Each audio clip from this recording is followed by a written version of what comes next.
Good evening. This is for Nursing 406, Module 3, blog post. This concerns some of my results from performing the Leadership Skills Questionnaire. This was very informative for learning the type of style that I had in my leadership. And basically, there are three primary leadership skills: administrative, conceptual, and interpersonal. And I found myself strongest in administrative, followed by conceptual. And I believe that part of that is due to the fact that I have been a scientist, so I am very technical in nature. I plan, I just view things from an overhead perspective more than being touchy-feely of a personality. So when I did the skills questionnaire, for the points that for the statements that I identified the most with were that I'm very detailed in aspects of my work. I'm effective at problem solving. When problems arise, I immediately address them. I can see the big picture and plan what to do in regards to the big picture. Do you want to hear I'm not so big at I guess interpersonal skills with solving problems, but when they do arise, I want to hear everyone's perspective on an issue rather than taking the issue at face value. And then I basically also found out that I'm interested in finding resources to solve problems. So I would say I'm strongest in administrative, followed by conceptual, and weakest in interpersonal. And that's what I learned from this assessment. And then within the Northhouse textbook, Introduction to Leadership, there's an interesting figure that shows some subcategories of the models of primary leadership skills. And then within administrative, my strongest is showing technical competence, and under conceptual, my strongest is in problem solving and strategic planning. And so I think that there are leadership skills that are interpersonal. For me, what I learned is that I want to keep harnessing areas that I'm strong in, but also areas that I'm weak in, such as being socially perceptive and managing interpersonal conflict and showing emotional intelligence.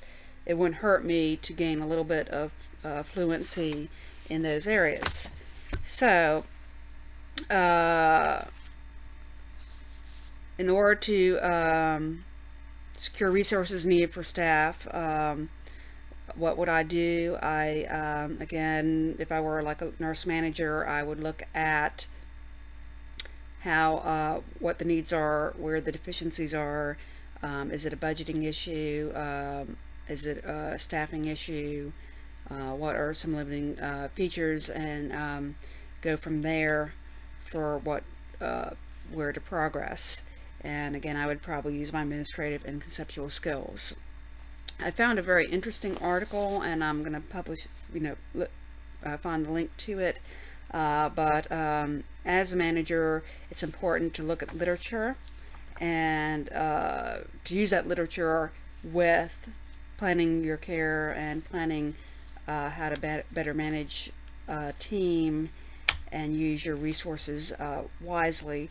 So I found an article in BMC Health Services Research 2017, issue 17, page 218, and this was published in March of 2017, and it talks about it's Tremblay is the main author in this, and it talks about the effects of interdisciplinary teamwork on patient-reported experience in cancer care. And basically the crux of that is that the better the teamwork, patients can see teams that are working well and teams that are not working well. And if they see teams that are working well and also that employ interdisciplinary teams, whether it be PT, OT, speech, nutrition. If they see everyone working well together, the patient is going to think that they had a better experience of receiving better care than teams that are either not working well together or that are not interdisciplinary. So I found this article using published research, and it is, finding articles like this is very important as a manager and improving the process in a group. So for example, if you had a group that didn't really have these outside resources, a goal as a manager would be to find these outside resources, or if you have a team that's not working well together, I'm sure that the patients can sense that. So not only for a better working environment, but for your patients' experience and how they're viewing their outcome is important.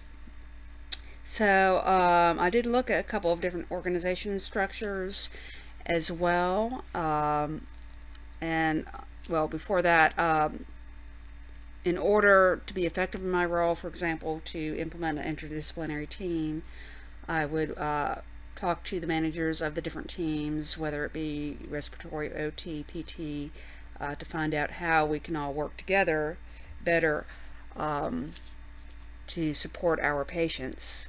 And if there are areas that are lacking, I would come up with notes of where those areas are lacking and possible solutions. So for the levels and the departments, I would say at first for cancer care that we have designated nurses that deal with chemo infusion. So I would go to the manager of that team to talk about how we could work well together. The managers for CNAs are the same as for nurses, so I would go to my unit manager for ideas for how NAs and nurses can work better as a team. And then for PT and OT, I would also do the same. So this unit also talked about vertical and horizontal structure, and I've been familiar with both. I would say most of my professional experience has been more of a vertical structure. In the scientific field, we had a boss, and then it's sort of a hierarchy. So you have not too many people at the same level, but you do have a boss and a boss's boss and a boss's boss and a boss's boss. And then if you have too much of a hierarchy, it creates this friction for I wouldn't feel, in the past I didn't feel comfortable going 10 levels above my head on an issue, or if I felt that someone who was 10 levels above, there was always a rift of, oh, you went over my head, you went to my boss's boss, you did something really cutthroat.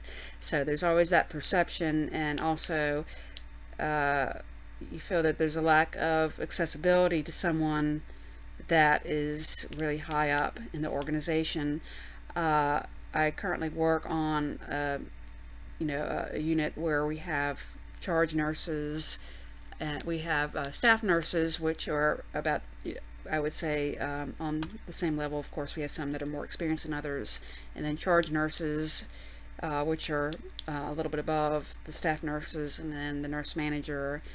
And so I would say it's still mostly a vertical structure, but it doesn't have that many levels of organization. So I prefer something that is combined, that has some level of horizontal structure, and I think we do have that with the charge nurse. So the charge nurse isn't really our direct supervisor, but is supposed to have more of a managerial role, and that does work well, even though as a new nurse I do feel a little bit shy to go to problems with the charge nurse, but I do value that as as someone that is a peer but just slightly above, and I do prefer a structure that doesn't have many levels of hierarchy, and one that you feel that if you did need to go to someone that has a higher title, that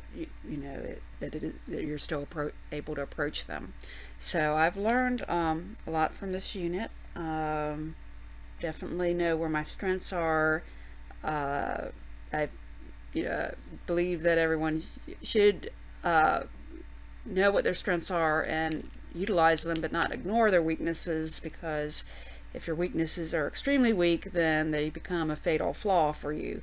So in some cases, I do feel that my weaknesses in my interpersonal skills have been a fatal flaw for me. So even though I know that they're never going to be my strength, I want to manage that weakness as well as further developing areas that I am strong in, because I don't think I totally take ownership for areas that I'm strong in, even though I am strong. So it might not be readily apparent that that I am really strong in certain areas, and that combined with areas that I am weak in.